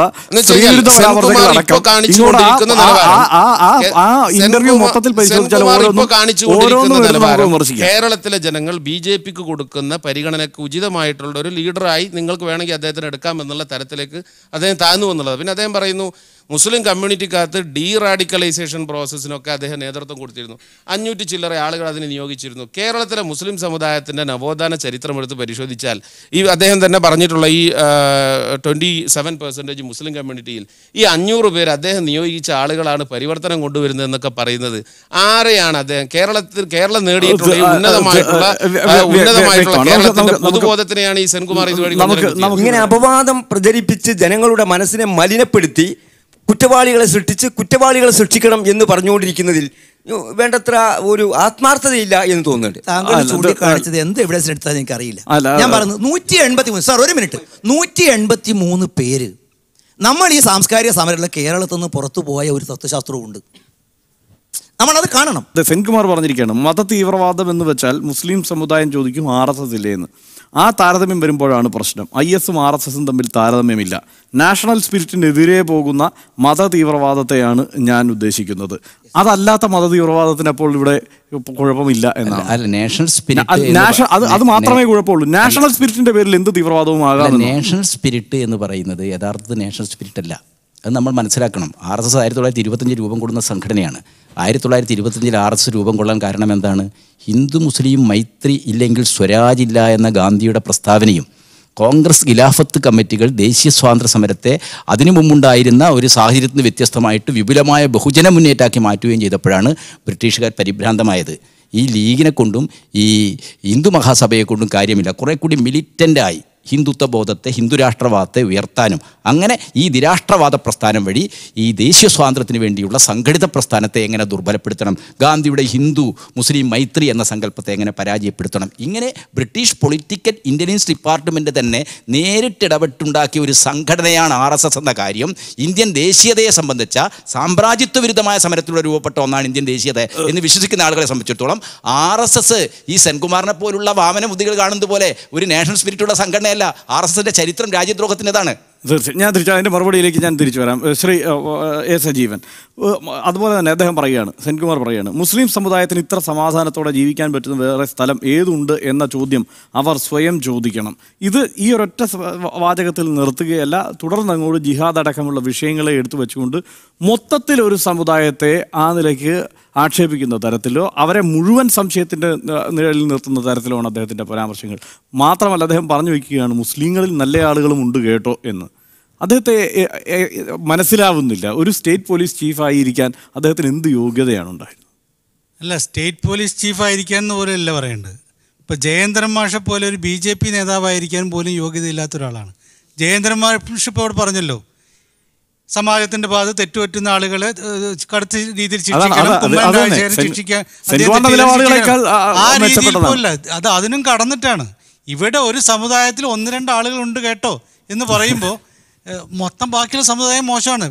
പിന്നെ അദ്ദേഹം ഹർഷൻ ഇപ്പോൾ വായിച്ചില്ലേ, ഈ ഇവിടെ ഇത്രയും സൗകര്യത്തോടു കൂടി ജീവിക്കാൻ മുസ്ലിങ്ങൾ കഴിയുന്ന വേറെ ഏത് രാജ്യമുണ്ടെന്ന് ചോദിച്ചാൽ ഞങ്ങൾ ഔദാര്യം ചെയ്യുന്നു എന്ന ഒരു ഇതുണ്ട്. മറ്റേത് വിഭാഗമാണെങ്കിലും ഞങ്ങളുടെ സൗകര്യം RSS ഞാൻ പറഞ്ഞു. സെൻകുമാർ പ്രതിനിധീകരിക്കുന്ന ഏതോ ആളുകൾ ഇതിനെ ഞങ്ങളുടെ ഔദാര്യം കൊണ്ട് നിങ്ങൾക്ക് ഇവിടെ കുഴപ്പമില്ലാതെ ജീവിക്കാൻ പറ്റുന്നു. അദ്ദേഹം ഭരണഘടന വായിച്ചിട്ടുണ്ടോ എന്ന് എനിക്കറിയില്ല. IPS ഒക്കെ ആകുമ്പോൾ അത്യാവശ്യം വായിക്കേണ്ട കാര്യമുണ്ടല്ലോ. ഇത് മതേതര രാജ്യമാണ്, ഒരു മതത്തിൻ്റെ രാജ്യമല്ല. മതാധിഷ്ഠിത രാജ്യമാണെങ്കിൽ നമുക്ക് പറയാം, നേപ്പാളിനെ പോലെയോ അല്ലെങ്കിൽ മറ്റു രാജ്യങ്ങളെ പോലെയൊക്കെ ആണെങ്കിൽ മതാധിഷ്ഠിത രാജ്യമാണെന്ന് പറയും. അത് മുസ്ലിം രാജ്യമാണെങ്കിലും ഹിന്ദു രാജ്യമാണെങ്കിലും ക്രിസ്ത്യൻ രാജ്യമാണെങ്കിലും ഒക്കെ മതത്തിൻ്റെ ഒരു കടുംപിടുത്തം അവിടെ ഉണ്ടാവും. ഈ ഇന്ത്യയെ സംബന്ധിച്ചിടത്തോളം ഇത് പിറന്നു വീണത് മതേതരത്വത്തിന് വേണ്ടിയിട്ടാണ്. മതേതരത്വത്തിൽ അധിഷ്ഠിതമായിട്ട് രാജ്യത്ത് ഞങ്ങൾ ഇങ്ങനെ കുറച്ച് പേർക്ക്, ഇത് ക്രിസ്ത്യാനികളോട് പറയുകയാണെങ്കിൽ പോലും ഇതേ പ്രശ്നമാണ്. നിങ്ങൾക്ക് കുറച്ച് സൗകര്യത്തിൽ ജീവിക്കുന്നില്ലേ, നിങ്ങൾക്കിവിടെ വിദ്യാഭ്യാസ സ്ഥാപനങ്ങൾ ഉണ്ടാക്കാൻ പറ്റുന്നില്ലേ, നിങ്ങൾക്ക് ബിസിനസ് ഉണ്ടാക്കാൻ പറ്റും, അതൊക്കെ ഞങ്ങൾ അനുവദിക്കുക എന്ന് പറയാൻ ഈ സെൻകുമാറിന്, ഞാൻ ജയേന്ദ്ര മാഷ് പറഞ്ഞ BJP അല്ലാന്ന് പറഞ്ഞിട്ട് BJPക്കാർക്ക് താല്പര്യമില്ലാന്നായിരിക്കുമല്ലോ അദ്ദേഹം പറയാം. അത് പോട്ടെ, ഈ വിഭാഗത്തിന്, ഈ ഹിന്ദു തീവ്രവാദത്തിൽ നിൽക്കുന്ന ആളുകൾക്ക് എന്ത് അധികാരമാണുള്ളത്? ഇവിടെയുള്ള ഹിന്ദുക്കളെ ഇവർ എത്ര ശതമാനം പ്രതിനിധീകരിക്കുന്നുണ്ട്?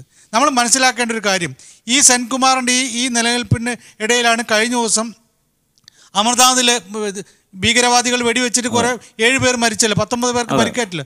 അവിടെ ആ ബസ് ഓടിച്ച ബസ് ഡ്രൈവർ, അദ്ദേഹം ഗുജറാത്തിലാണല്ലോ ഏറ്റവും കൂടുതൽ മുസ്ലിം പീഡനം ഉണ്ടായത്. ആ മുസ്ലിം പീഡനമുണ്ടായ സ്ഥലത്തുള്ള ജനിച്ചുള്ള ഒരാളാണ് സലീം ഖാൻ. എന്നിട്ട് അദ്ദേഹത്തിന് വേണമെങ്കിൽ അദ്ദേഹത്തിന് മുസ്ലിം ഐഡൻറ്റിറ്റി വെളിപ്പെടുത്തുന്ന രൂപത്തിൽ പെരുമാറാൻ തീവ്രവാദികൾ അദ്ദേഹത്തെ വെടിവെക്കാതെ ബാക്കിയുള്ള 57 ആളുകളെയും കൊല്ലുന്നൊരവസ്ഥ ഉണ്ടാവുന്നത്. ആ മനസാക്ഷി ഉണ്ടല്ലോ. ഭീകരത ഏറ്റവും കൂടുതൽ നടമാടിയിട്ടുള്ള 2002 മുതൽ ഏറ്റവും ഭീകരത നടമാടിയിട്ടുള്ള ഗുജറാത്തിൽ നിന്ന് വന്ന ഒരു ഡ്രൈവർ, അദ്ദേഹം തൻ്റെ ചക്രത്തിന് തൻ്റെ കൈക്കുള്ളിലാണ് ഈ 57 ആളുകളുടെയും ജീവനെന്ന് മനസ്സിലായിക്കൊണ്ട് സ്വന്തം ജീവൻ പോലും തൃണവൽഗണിച്ചുകൊണ്ട് ബസ് ഓടിച്ച് മുന്നോട്ടേക്ക് പോയി. എന്നിട്ട് ഒരു വളരെ സേഫായിട്ടുള്ള സ്ഥലത്ത് നിർത്തി. ആ മനസ്സെങ്കിലും, അങ്ങനെയുള്ള മനസ്സാണ് ശരിക്കും മതേതരത്വത്തിൻ്റെ മനസ്സെന്ന് പറയുന്നത്. അല്ലാതെ ഇതേപോലെ ഞങ്ങളുടെ ഔദാര്യം കൊണ്ട് നിങ്ങൾ ജീവിക്കുന്നതല്ല. ഇത് തീർച്ചയായും. ഇതുകൊണ്ടുണ്ടാവുന്ന പ്രശ്നം എന്ന് പറയുന്നത് അതാണ് ശ്രീ ജയചന്ദ്രൻ മാഷ്. എന്താന്ന് വെച്ച് കഴിഞ്ഞാൽ ഇത് RSSന്റെ നിലപാടിനേക്കാളും കടുപ്പിച്ചിട്ടാണ്. സംസ്ഥാനത്ത് RSS പറഞ്ഞു വെക്കുന്ന നിലപാടിന് അപ്പുറത്താണ് സെൻകുമാർ പറഞ്ഞു വെക്കുന്ന പാടില്ല. ഇതാണ് ഈ ജയചന്ദ്രൻ മാഷ് യഥാർത്ഥത്തിൽ RSS അല്ല പറയുന്നത്. അല്പം ഒന്ന് അഡ്ജസ്റ്റ് ചെയ്യണം. ഇത് ഗോൾവാൾക്കറുടെ പുസ്തകത്തിൽ പറഞ്ഞ കാര്യമാണ് ആര് പറയുന്നത്? മിസ്റ്റർ സെൻകുമാർ പറയുന്നത്. സെൻകുമാറാണ് ശരിക്കുള്ള സംഖ്യ. ജയചന്ദ്രൻ മാഷ് ലേശം എന്താണ് ഡയല്യൂട്ട് ചെയ്യപ്പെടുകയാണ്. മുസ്ലിങ്ങൾക്കിടയിൽ ന്യായീകരിക്കാനല്ല ഞാൻ ഇവിടെ വന്നത്. പക്ഷേ സെൻകുമാർ തുടങ്ങിയിടത്തോ നമ്മൾ പോകണം. BJP നേതാക്കൾ സെൻകുമാർ പറഞ്ഞ ഒരൊറ്റ വാക്കിനെ ഖണ്ഡിക്കാൻ തയ്യാറില്ലെന്ന് മാത്രമല്ല പൂർണ്ണ പിന്തുണ കൊടുത്ത് അവരുടെ പടയാളികൾ സോഷ്യൽ മീഡിയയിലൊക്കെ അങ്ങനെ നിറഞ്ഞൊഴുകുകയാണ്. അതാണ് അവസ്ഥ. എന്തായാലും അത് താങ്കൾക്ക് അറിയാത്തതല്ലോ. അപ്പൊ ഇദ്ദേഹം പോകുന്നത് എവിടുന്നാ? സത്യത്തിൽ കേരളത്തിലെ നടിയുടെ ആക്രമണവുമായി ബന്ധപ്പെട്ട ഒരു വിഷയത്തിനാണ് ഡൈവേർട്ട് ചെയ്യുന്നത്. അവിടെ അദ്ദേഹത്തിന്റെ നിലപാടും നേരത്തെ കുറ്റവിമുക്തരാക്കിയവർക്ക് പിന്നീട് വരേണ്ടിയും അത് മാത്രമല്ല, ഇത് ഈ ഇന്റർവ്യൂവിൽ അദ്ദേഹം ആ ഒരു വിഷയം മാത്രമല്ല, ആ വിഷയം വളരെ കുറച്ചാണ് പരാമർശിക്കുന്നത്. ഈ ചർച്ചയുടെ ദിശ ഹർഷൻ മാറ്റാൻ സാധിക്കും. അതുമാതിരി അദ്ദേഹം ചോദ്യങ്ങളിലേക്ക് കരുതി കേരളം പോലുള്ള സമൂഹത്തിന് വാരിക മാർക്കറ്റ് ചെയ്യാൻ പറ്റിയ ഇത് കിട്ടിയ ഉപയോഗിച്ചിട്ടുണ്ടാവാം. അയാൾ എന്ത് പറയുന്നത് അതൊന്നും അല്ലല്ലോ. ചോദ്യങ്ങളല്ല പ്രശ്നം, ഉത്തരങ്ങളാണ് പ്രശ്നം. സെൻകുമാറിനെ അദ്ദേഹത്തിൻ്റെ വാക്കുകളെ മുഴുവൻ ന്യായീകരിക്കേണ്ട ബാധ്യത അദ്ദേഹം BJPയുടെയോ സംഘപരിവാറിൻ്റെയോ വക്താവാവാത്രത്തോളം കാലം എനിക്കില്ല. പക്ഷേ നമ്മളിവിടെ ചൂണ്ടിക്കാണിക്കുന്നത് സെൻകുമാർ താങ്കൾ ഈ പറഞ്ഞ അദ്ദേഹം ഇന്നലെ യോഗ്യനായിരുന്നു അയോഗ്യനായിരുന്നു എന്നൊക്കെ നമുക്ക് ചർച്ചയ്ക്ക് ചെയ്യാം. അദ്ദേഹത്തിൻ്റെ കയ്യിലുണ്ടായിരുന്ന നിങ്ങൾക്കും എനിക്കും കിട്ടാത്ത ചില രേഖകളുടെയും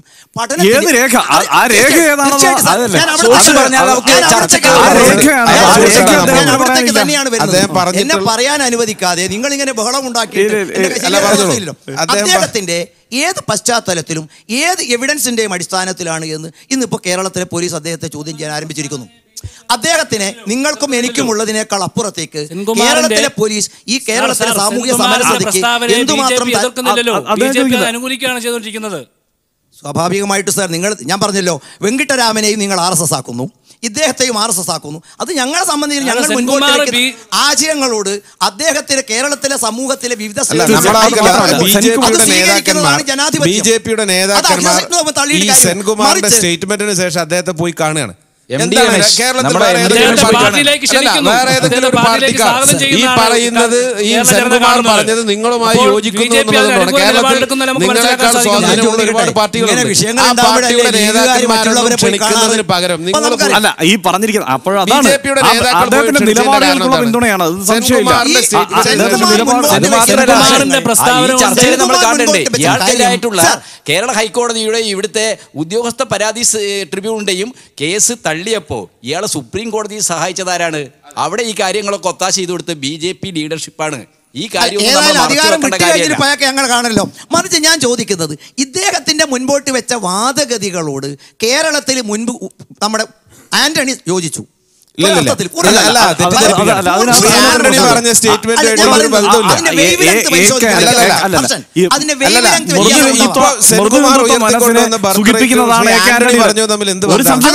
കേരളത്തിന്റെ മൃദുഹിന്ദുത്വ മനസ്സിനെ സുഖിപ്പിക്കുന്നതായിരുന്നു AK ആന്റണിയുടെ പ്രസ്താവന എന്ന കാര്യത്തിൽ ഒരു സംശയമില്ല. പ്രസ്താവനയും മൃദുഹിന്ദുത്വ മനസ്സിനെ സൂചിപ്പിക്കുന്നുണ്ടായിരുന്നു. എന്തായാലും സെൻകുമാറിന്റെ പരാമർശങ്ങൾ ഇവിടെ ഒതുങ്ങുന്നതല്ല. സെൻകുമാറിന്റെ കണ്ടെത്തലുകൾ ഇതിലൊന്നുമല്ല. ഇവർക്കൊക്കെ അറിവ് നൽകുന്നത് സർക്കാർ ഉദ്യോഗസ്ഥന്മാരായതുകൊണ്ട് ഇതുപോലെ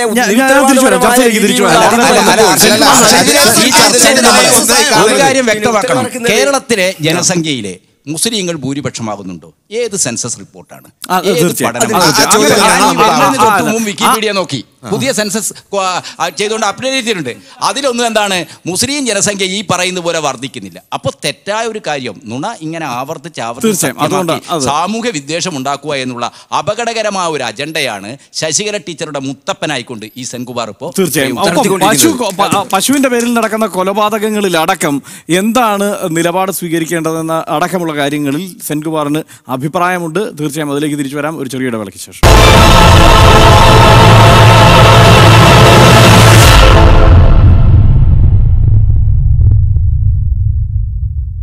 വീണ്ടും ചർച്ചയിലേക്ക് പ്രേക്ഷകരിലേക്ക്. ഞങ്ങളുടെ സംബന്ധിച്ച് പറയുകയാണെങ്കിൽ ഞങ്ങളൊക്കെ റിട്ടയർഡ് ഉദ്യോഗസ്ഥന്മാരാണ്. പിന്നെ ഇപ്പോൾ ഇവിടുത്തെ ചർച്ചനെ സെൻകുമാർ സാറിനെ പറ്റിയിട്ടാണ്.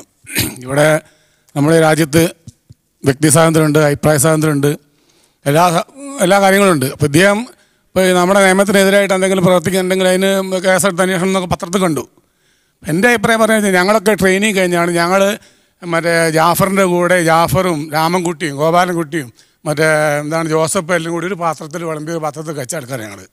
അപ്പോൾ തുടർന്നും ഇതേപോലെ തന്നെ ഇത് മതേതരം മുറുക്കി പിടിച്ചുകൊണ്ട് തന്നെ മുന്നോട്ട് പോകണമെന്നുള്ള ആഗ്രഹിക്കുന്ന ആളുകളാണ് ഞങ്ങൾ. ഈ തരത്തിൽ രാഷ്ട്രീയ ലക്ഷ്യങ്ങളോടെ ഈ നിലയ്ക്ക് സാമുദായിക സ്പർദ്ധയുണ്ടാക്കുന്ന പരാമർശങ്ങൾ ഒരു ഉദ്യോഗസ്ഥൻ നടത്തുന്നത്, ഒരു സേനയുടെ ഭാഗമായിരുന്ന ഉദ്യോഗസ്ഥൻ നടത്തുന്നത് ശരിയാണോ? അതാണ് ഞാൻ പറഞ്ഞപ്പോൾ വ്യക്തിപരമായിട്ടുള്ള മറ്റേ ഓരോ വ്യക്തികൾക്ക് ഓരോതായിട്ടുള്ള താല്പര്യങ്ങളുണ്ടാവും.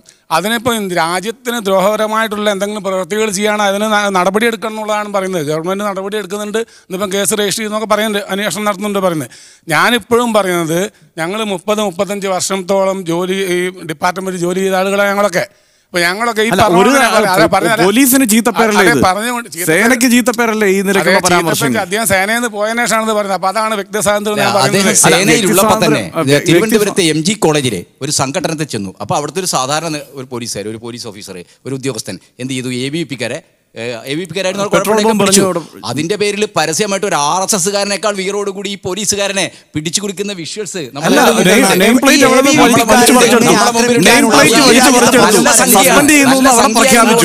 ഇദ്ദേഹം DGP ആയി തുടരുകയായിരുന്നു. ഉമ്മൻചാണ്ടി അതിന് സൗകര്യം ചെയ്തു കൊടുക്കുകയായിരുന്നു.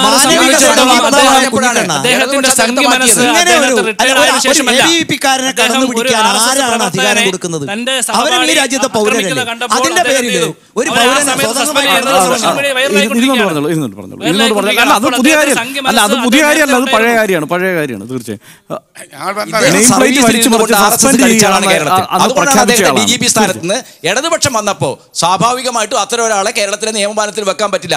മാറ്റിയ കാര്യത്തെയാണ് എന്റെ മുജീബ് റഹ്മാൻ ഇവിടെ KPCCയുടെ ഒരു സെക്രട്ടറിയായിട്ട് ഞാൻ ഏറ്റുമുട്ടിയതാ ആ വിഷയത്തിൽ. ഇതേ കേരള സമ്മിറ്റില് അന്ന് എല്ലാവരും കൂടെ എന്നെ പറഞ്ഞു പിടിച്ചതാണ്. നമ്മൾ അന്ന് അദ്ദേഹത്തോടൊപ്പം നിന്നത് ഇദ്ദേഹത്തിന്റെ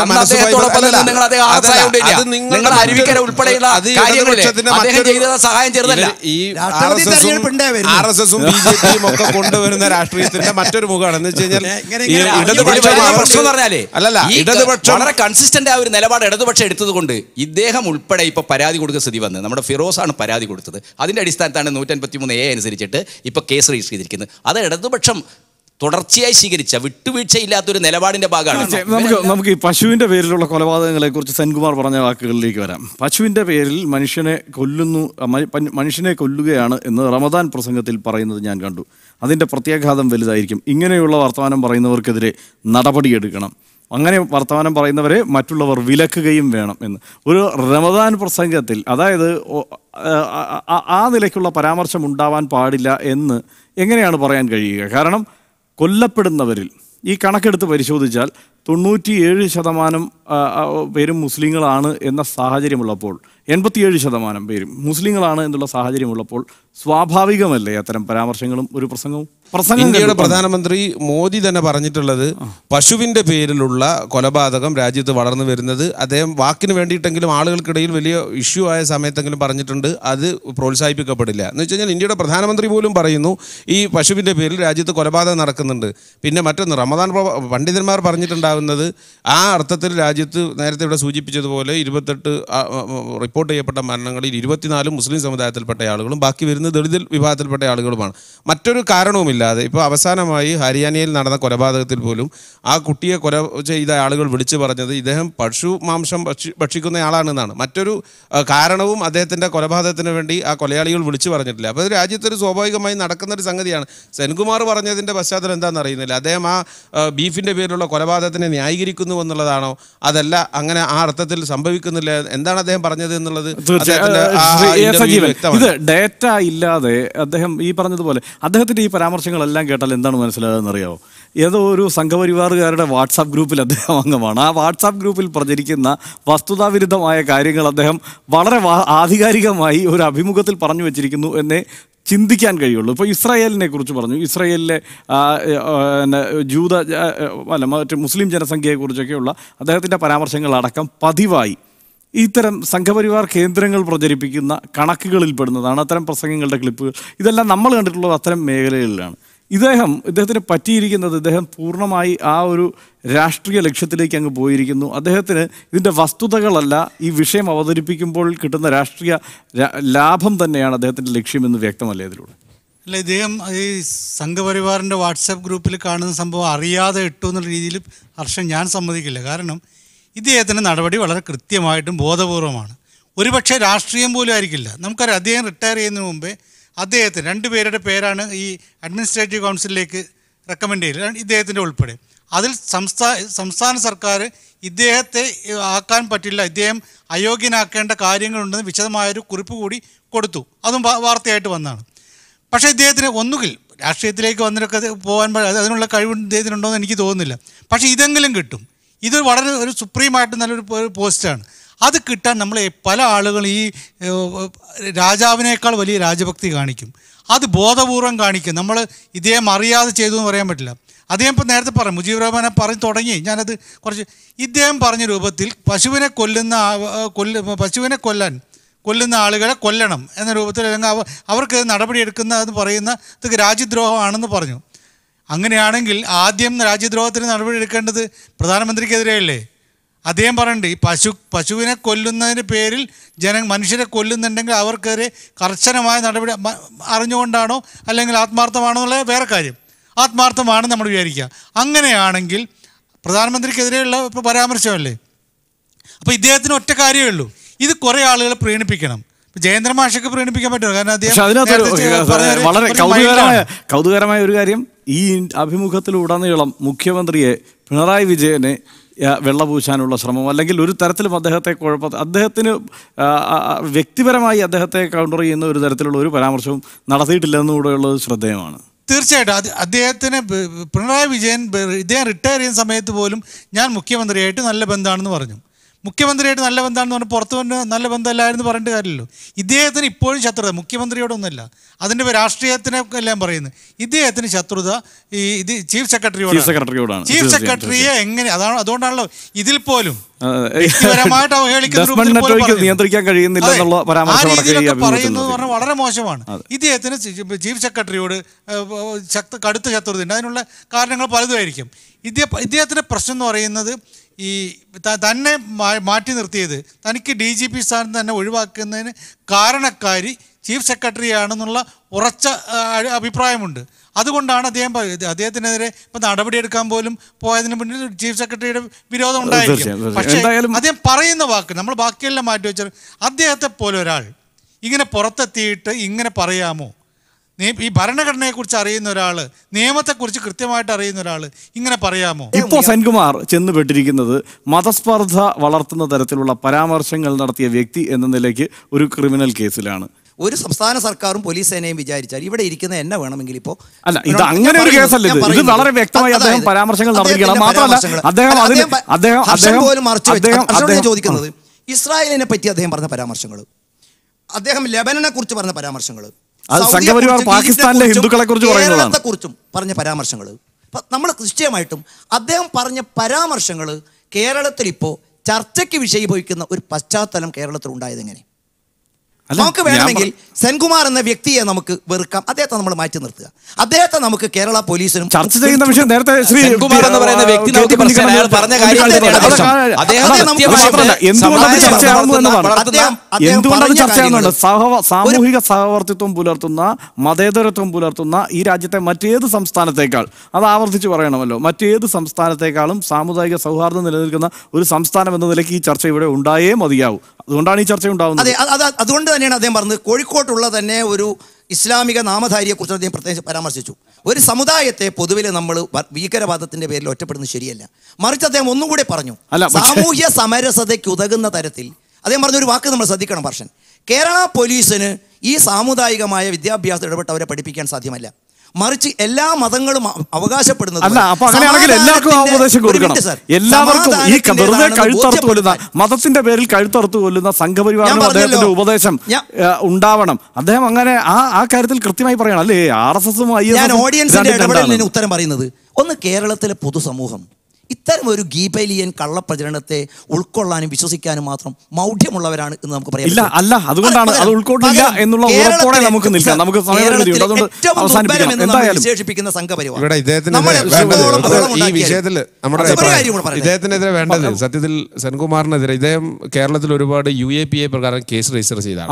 അതിലെല്ലാ പ്രസാദനം സാമുദായിക സൗഹാർദ്ദം നശിപ്പിക്കുന്ന രീതിയിൽ നടത്തിയിട്ടുള്ള പ്രസംഗങ്ങളുടെ പേരിൽ ഒരുപാട് കേസ് രജിസ്റ്റർ ചെയ്തിട്ടുണ്ട്. അപ്പോൾ വ്യത്യസ്ത സമുദായ നേതാക്കന്മാരുടെ പേരിലൊക്കെ ചെയ്തിട്ടുണ്ട്.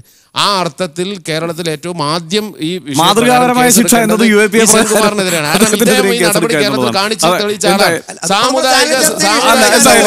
ഒരു രാഷ്ട്രീയ ലക്ഷ്യത്തോടെ മുന്നോട്ട് നീങ്ങുന്ന വ്യക്തി കേരളം പോലുള്ള ഒരു സമൂഹത്ത് പ്രചരിപ്പിക്കേണ്ടതോ പറഞ്ഞു വയ്ക്കേണ്ടതോ ആയ കാര്യങ്ങളല്ല എന്തായാലും TP സെൻകുമാർ പറഞ്ഞു വെച്ചിരിക്കുന്നത് എന്ന് ഉറപ്പിച്ചുകൊണ്ട് നമുക്ക് ഈ ചർച്ച അവസാനിപ്പിക്കാം. കേരള സമിറ്റിൽ പങ്കെടുത്ത എല്ലാവർക്കും